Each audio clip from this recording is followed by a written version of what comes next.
پریشانی کے وقت یہ دعائیں بار بار پڑھا کریں۔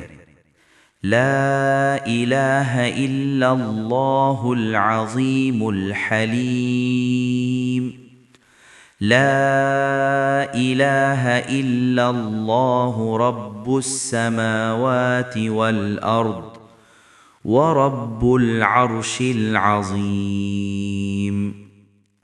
اللہ کے سوا کوئی معبود برحق نہیں جو بہت عظمت والا اور بردبار ہے۔ اللہ کے سوا کوئی معبود برحق نہیں، وہ زمین و آسمان اور عرش عظیم کا رب ہے۔ لا الہ الا انت سبحانک انی کنت من الظالمین۔ الہی تیرے سوا کوئی الہ نہیں، تو پاک ہے، بے شک میں ہی قصوروار ہوں۔